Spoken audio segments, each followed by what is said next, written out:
Saudara yang kasih dalam Tuhan Yesus Kristus, kita semua yang sudah menerima Yesus sebagai Tuhan Juru Selamat di dalam hidup kita, di dalam hati kita, maka kita disebut oleh Alkitab sudah mengalami kelahiran baru. Kita sudah dilahirkan menjadi warga negara kerajaan surga, dipindahkan dari kerajaan kegelapan dunia ini menjadi warga negara kerajaan surga. Hal itu terjadi karena Kristus Yesus sudah membeli kita dengan darahnya yang sangat mahal, dengan kematiannya, nyawanya di atas kayu salib, sehingga kita ditebus dari dosa-dosa kita, dipindahkan dari maut ke dalam hidup. Saat ini kita semua adalah milik-milik Allah, dan sebagai milik Allah kita harus menjadi hamba-hamba Allah yang hidupnya menyenangkan hati Allah, berkenan kepada Allah. Di antara sekian banyak hamba-hamba Allah, saudara, ada hamba-hamba yang dipercayakan oleh Tuhan rahasia-rahasia firman Allah. Seperti contohnya Rasul Paulus.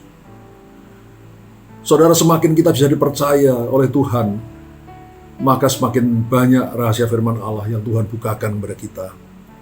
Seperti yang ditulis oleh Rasul Paulus di dalam 1 Korintus pasal 4 ayat 1 dan 2 yang berbunyi demikian.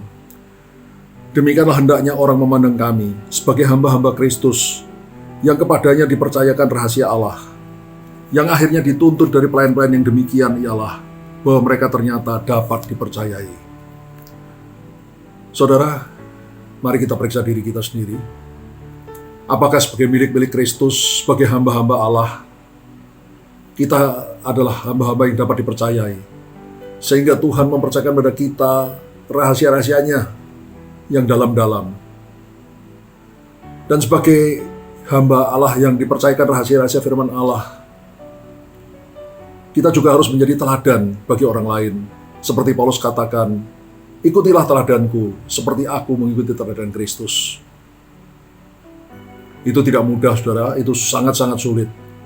Tapi kalau kita hidup terus menempel pada Tuhan setiap hari, kita berusaha melakukan kehendak Tuhan setiap hari, firman Tuhan yang kita dengar, kita baca, kita lakukan dalam hidup kita sehari-hari, maka semakin lama kita akan bisa menjadi hamba yang dipercaya oleh Tuhan.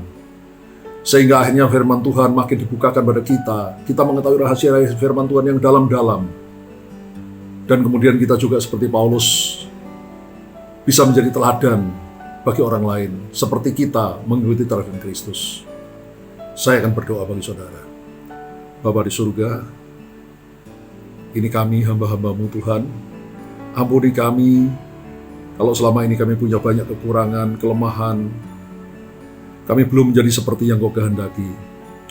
Tapi Tuhan, kami tahu firman-Mu berkata bahwa Engkau menghendaki kami menjadi hamba-hamba yang bisa dipercayai, sehingga Kau mempercayakan rahasia-rahasia-Mu lebih dalam lagi pada kami, sehingga kami bisa menjadi berkat bagi banyak orang. Dan kami juga boleh menjadi teladan bagi orang lain seperti kami meneladani Engkau, ya Tuhan Yesus. Ya Roh Kudus, tolong kami Tuhan, mampukan kami, urapi kami, kuatkan kami, sehingga kami bisa melakukan kehendak Tuhan di dalam hidup kami yang singkat di bumi ini. Terima kasih ya Tuhan Yesus, hanya dalam nama-Mu kami sudah berdoa dan mengucap syukur. Haleluya. Amin.